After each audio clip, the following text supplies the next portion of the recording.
Hi friends, welcome to cinema at is best.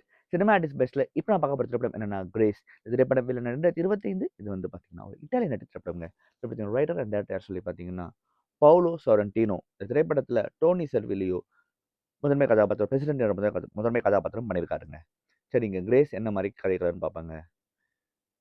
இந்த படம் வந்து இட்டாலியில் நடக்குது. இட்டாலியில் வந்து மிக முக்கியமான மையக்கரு என்ன அப்படின்னு சொல்லி பார்த்தீங்கன்னா, படத்தின் நாயகனான பிரசிடென்ட் ஜனாதிபதி, ஒரு நாட்டின் ஜனாதிபதி.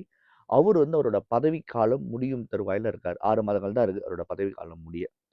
ஆனா, அவருக்கு அந்த பதவி காலம் முடியும்போது நெருக்கடியான விஷயம் என்ன ஆகுதுன்னு சொல்லி பார்த்தீங்கன்னா, 2 விஷயங்கள் அவருக்கு மிகப்பெரிய நெருக்கடியை ஏற்படுத்துது. அதுல ஒண்ணு என்னன்னு சொல்லி பார்த்தீங்கன்னா, அஃபிஷியலா அஃபிஷியல் பாயிண்ட்ல என்னன்னா, அந்த நாட்டுல ஒரு சட்டம் இயற்றப்படணும் அப்படின்ற ஒரு கோரிக்கை இருக்கு. என்ன சட்டம்னா, எத்துனீஷியா, அதாவது வந்து கருணை கொலை. கருணை கொலை வந்து இங்க வந்து சட்டப்பூர்வமா அனுமதிக்கப்படணும் அப்படின்ற கோரிக்கை வைக்கப்படுது. அதுல வந்து அவர் பெரிய டைலமால தள்ளப்படுறாரு. இஸ் பேசிக்கலி ஒரு கத்தோலிக். என்னடா இது, இந்த மாரி ஒரு தர்மசங்கமான விஷயத்த நம்ம மேல திணிக்கிறாங்களேன்ற ஒரு எண்ணம் இருக்கு. அது மட்டும் இல்லாம அதோட சேர்த்து 2 முக்கியமான ஒரு கேஸ் வருது. என்னன்னு சொல்லி பார்த்தீங்கன்னா, ஆ ஒருவர் அர்பான்ற ஒரு நபர். அவர் என்ன பண்றாரு சொல்லி பார்த்தீங்கன்னா, தன்னோட மனைவி வந்து அல்சைமர் வந்துருது. அதனால வந்து அவரே வந்து அவங்க மனைவியோட அ இது தாங்க முடியாம, கிட்டத்தட்ட அவங்க வந்து ரொம்ப அந்த அல்சைமர் வந்ததுனால எல்லாமே மறந்துடுறாங்க. நெறைய ரஃப்பா நடந்துக்கிறாங்கன்றனால, இவர் அவங்களே கொன்னுடுற ஒரு சூழல் ஏற்படுது. அவருக்கு ஒரு பொது மன்னிப்பு குடுத்து விடுதலை குடுக்கணும் அப்படின்ற ஒரு கோரிக்கையும் விடப்படுது. அதே சமயம் ஒரு பெண் தன்னோட கணவன 18 வாட்டி குத்தி கொலை பண்ணிடுறா.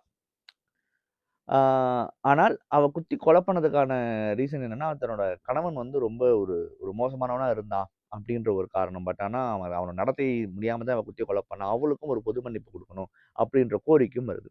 இந்த 3ம் அஃபிஷியலா இருக்கிற ஒரு ஃபர்ஸ்ட் கான்ஃப்ளிக்ட் அவருக்கு. 2வது அவருக்கு இருக்கிற மிகப்பெரிய பிரச்சனை என்னன்னா, இறந்து போன தன்னோட மனைவி அரோரா 40 வருடங்கள் முன்பு தனக்கு துரோகம் செஞ்சுட்டாங்க. தன்னை தாண்டி வேற ஒரு ஆணோட உறவு வச்சுக்கிட்டாங்க அப்படின்ற ஒரு விஷயமும் அவருக்கு உறுத்திக்கிட்டே இருக்கு. இப்ப இத 2த்தையும் ஜனாதிபதி எப்படி பேலன்ஸ் பண்ணாரு?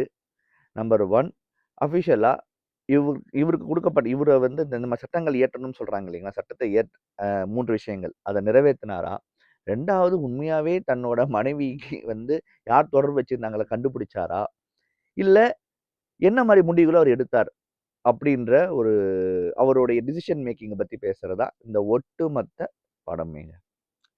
கிரேஸ் பொறுத்தவரைக்கும் சொல்லணும்னா, it's very compelling film. Very terrific film நான் சொல்லுவேன். ஏன் அப்படின்னு சொல்லி பார்த்தீங்கன்னா, ஒரு நாட்டின் ஜனாதிபதி அப்படின்னு நம்ம சொல்லிடுறோம்.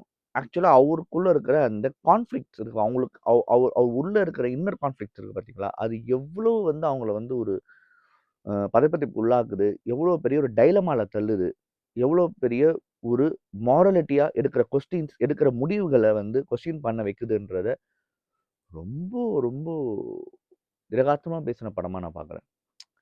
ஏன்னா, ரொம்ப, ரொம்ப நுணுக்கமா இந்த படம் வந்து நிறைய விஷயங்கள் பேசியிருக்கு. அதுல முக்கியமா இந்த விஷயத்த வந்து ரொம்ப அழகா அனலைஸ் பண்ணியிருக்காங்க. பட் த பியூட்டி லைஸ் வேர்னா, இது எல்லாமே ஒரு டிராஜிக் காமெடி ஸ்டைல்ல பண்ணியிருக்காங்க. இது ஒரு காமெடி ஃபிலிம் தான். என்ன பொறுத்தவரைக்கும் இது வந்து நான் முழுக்க முழுக்க ஒரு காமெடி ஃபிலிமா தான் பார்க்குறேன். இட்ஸ் டிராஜிக்கும் இந்த படத்துல இருக்கு. பட் இத ஒரு நான் காமெடி ஃபிலிமா தான் நான் அத வந்து பார்க்கணும்னு நினைக்கிறேன். ஏன்னா, I laughed out loud in lot of moments படத்துல. அதே மாரி ஒரு ட்ராஜடி ஒரு ஒரு ஃபீல் ஒரு ஒரு ஒரு ஃபீலிங்ஸும் எமோஷனலா ஐ காட் கனெக்டட். பட் இத வந்து சரிசமமா இந்த ஜர்னர்ல குடுக்கறதுக்கு வந்து ஒரு தைரியம் வேணும். அது ரொம்ப அழகாவே பண்ணியிருக்காரு டைரக்டர் வந்து Paolo Sorrentino. Is a very well known director. Ah Paolo Sorrentino வந்து. அந்த கதைக்களத்த சொன்ன விதத்திலயும் சரி, நமக்கு ஒரு படம் பார்க்கும்போது ஒரு ஒரு விஷுவல் எக்ஸ்பீரியன்ஸாவும் சரி, ரொம்ப பிரமாதமா வந்து படத்தின் இயக்குனர் வந்து பிரசன்ட் பண்ணியிருக்காருன்னு தான் சொல்லணும். Kudos to the director. இந்த படத்தின் ஆகப்பெரும் பலம் யாருன்னு சொல்லி பார்த்தீங்கன்னா, படத்தின் நாயகனான Toni Servillo. What a performance from him. Class பெர்ஃபார்மன்ஸ்ங்க. பிரிச்சுட்டாரு மனுஷன். என்ன மாரியான பெர்ஃபார்மன்ஸ். ஒரு ஒரு இடத்துலயுமே அவர் வந்து அவர பார்க்கும்போது அவர் அவர் பிரசிடென்ட் நீங்களே நம்புவீங்க. தத்ரூபமா நடிச்சிருந்தாரு. ரொம்ப தத்ரூபமான நடிப்பு. அதே மாரி வந்து அவரு ஃபேஸ் பண்ற எல்லா கான்ஃப்ளிக்ட்ஸு, அவர் டிசிஷன் மேக்கிங்ல அவர் தடுமாறுற விதம், அதுல வந்து அந்த கொஞ்சம் ஓவர் டூ பண்ணியிருந்தாலுமே, ஓவரா நடிக்கிறாருன்ற உணர்வு வந்துட்டு இருக்கும். அது எதுவுமே இல்லாம மிகைப்படுத்தாத ஒரு நடிப்பு. அது ரொம்ப பிரமாதமா வந்து இந்த படத்துல வந்து பண்ணியிருந்தாருன்னு நான் சொல்லுவேன். அவரோட பெர்ஃபார்மன்ஸும் சூப்பர். படத்தோட டெக்னிக்கல் ஆஸ்பெக்ட்ஸ்ல எடிட்டிங் அண்ட் சினிமாட்டோகிராஃபி வந்து டாப் கிளாஸா அமைஞ்சதுன்னு நான் சொல்லுவேன். மிக முக்கியமா கமிங் பேக். இந்த படம் வந்து பேசக்கூடிய விஷயம் ரொம்ப முக்கியமான விஷயமா பார்க்குறேன். நான் ஏற்கனவே சொன்னது போல, ஒரு பெர்சனல் கான்ஃப்ளிக்ட், ஒரு இன்டெக்ரல் கான்ஃப்ளிக்ட் அத தாண்டி மிக முக்கியமா நாட்டோட இருக்கிற ஒரு ஒரு ஒரு ஒரு முக்கியமான ஒரு கோரிக்கைய நிறைவேத்தின இடம் அப்படின்றதுல இருக்கிறபோது, எந்த மாரியான சூழல்ல வந்து ஒருத்தர் தள்ளப்படுவாரு? அப்படி தள்ளப்படும்போது அவர் என்ன மாரி பிரச்சனைகள் எல்லாம் ஃபேஸ் பண்ண வேண்டியிருக்கு? அப்படின்ற விஷயங்கள் எல்லாமே ரொம்ப பிரமாதமா கொண்டு வந்திருந்தாங்க. நீங்க இதுவரைக்கும் நம்ம நினைக்கிறோம்ல, ஒரு ஒரு ஜனாதிபதினா இது மாரி நெறைய படங்கள் வந்திருக்கு. இல்லன்னு நான் சொல்லல. பட் இந்த படத்துல எனக்கு ரொம்ப புடிச்ச விஷயம் என்னன்னா, இதோட அரசியல் பாயிண்ட் ஆஃப் வியூல நான் போய் பார்க்கணும்னா, அவர் பேசிக்கலா ஒரு கத்தோலிக். ஸோ, ஒரு கத்தோலிக்கா இருக்கிறவன் எப்படி இருப்பான்? அப்படின்ற ஒரு ஆஸ்பெக்ட் இருக்கு பார்த்தீங்களா? அத வந்து கண்ணுக்கு தெரியாம படம் நெடுக கடத்துறாங்க. நீங்க பார்க்கறதுக்கு அப்படி தெரியாது. பட் படம் நெடுக அந்த கடத்தல் இருக்கு. அது வந்து ரொம்ப முக்கியமான ஒரு ஒரு ரிலிஜியஸ் வித் பொலிட்டிக்கல் ஆங்கிளா நான் பார்க்குறேன். ஸோ, அத வந்து இந்த படத்துல பிரசன்ட் பண்ணியிருக்காங்க. 2வது அவருடைய மகள் கேரக்டரா வந்து டொரேட்டோன்ற கேரக்டர் வரும். அவங்க கூட தான் இருப்பாங்க. And she is a jurist too. 2 ஆக்சுவலா வந்து ஹி இஸ் எ ஜட்ஜ். ஆக்சுவலா அவர் வந்து பார்த்தீங்கன்னா, ஒரு ஜட்ஜா இருந்து, ஜூரியா இருந்து, ஜட்ஜா இருந்து இப்போ ஒரு பிரசிடென்ட்டா ஆயிருக்காரு. அதுதான் உண்ம. சி அந்த கேரக்டர் வந்து இவர எப்படி அணுகுதுன்னு ஒரு பாயிண்ட் இருக்கு பார்த்தீங்களா? அப்பாவாவும் அணுகணும். அதே மாரி பிரசிடென்ட்டாவும் அணுகுற ஒரு விஷயம். மிக முக்கியமா அப்பாவாக அணுகிற பொழுது, அவளுக்கு அந்த ஃப்ரீடம் இருக்கு. அவ எப்படி இவர அணுகி சில விஷயங்கள புரிய வைக்கிறா அப்படின்ற இடங்கள் எல்லாமே பிரமாதமா கொண்டு வந்த இடங்களா பார்க்குறேன். நெக்ஸ்ட் இந்த படத்துல வந்து 2 கேரக்டர் சொல்லணும். ஹியூகோ அண்ட் கோகோ வேலரின்ற கேரக்டர்ஸ். அந்த 2 கேரக்டர்ஸ் வந்து பார்த்தீங்கன்னா, அ ஹியூகோ வந்து ஒரு பாலியல் சிநேகிதன். அவர் கூடயே டிராவல் ஆறார். பட் ஒரு கட்டத்துல வந்து அவன இவரு எப்படி பார்க்குறாருன்ற ஒரு பாயிண்ட். பட் ஸ்டில் ஆனா அவன் எப்படி இவர பார்த்துட்டு இருக்கான்ற ஒரு பாயிண்ட். அதுலாம் ரொம்ப அழகா பண்ணியிருந்தாங்க. ரொம்ப முக்கியமா கொக்கா வெலானி. அவங்க வந்து பார்த்தீங்கன்னா, ஒரு ஷி இஸ் ஆல்சோ அவரோட நெருங்கிய தோழி தான். பட் அவங்க கிட்ட இருக்கிற ஒரு மிஸ்ட்ரி, அதே மாரி வந்து அவங்க பேசிக்கலா வந்து அவங்க கிட்ட இவரு எதிர்பார்க்குற ஒரு விஷயம் கிடைக்காமயே போறது. இறுதியில அதுக்கான விடை கிடைக்கும்போது இவரு திணர்றது.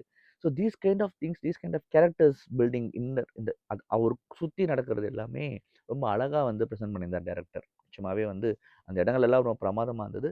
It's a very nuancedly speaking it's a very political cum religious cum ஒரு தனி மனிதனோட உணர்வுகள பத்தி பேசுற படமா தான் அத நான் வந்து பார்க்குறேங்க. இந்த படம் வந்து பார்த்தீங்கன்னா, வெனிஸ் இன்டர்நேஷனல் ஃபிலிம் ஃபெஸ்டிவல்ல பெஸ்ட் ஆக்டர் அதாவது டோனி செர்வில்லியோ அவர் வந்து சிறந்த நடிகருக்கான விருத பெற்றிருக்கார். அதே சமயம் உயரிய விருதான அந்த வெனிஸ் ஃபிலிம் ஃபெஸ்டிவல்ல உயரிய விருதான கோல்டன் லயனுக்கும் இந்த படம் வந்து நாமினேட் ஆயிருந்ததுங்க. டெஃபினட்டா நீங்க கிரேஸ் படம் பாருங்க. ஒரு சிறந்த படத்த பார்த்த திருப்தி உங்களுக்கு கண்டிப்பா இருக்கும் சந்தேகம் இல்லைங்க. மறுபடியும் தரமான உலக சினிமாவோடையோ, இல்ல ரீஜனல் சினிமாவோடையோ, இல்ல ஷார்ட் ஃபிலிமோடையோ சந்திக்கிறேன். நன்றி, வணக்கம்.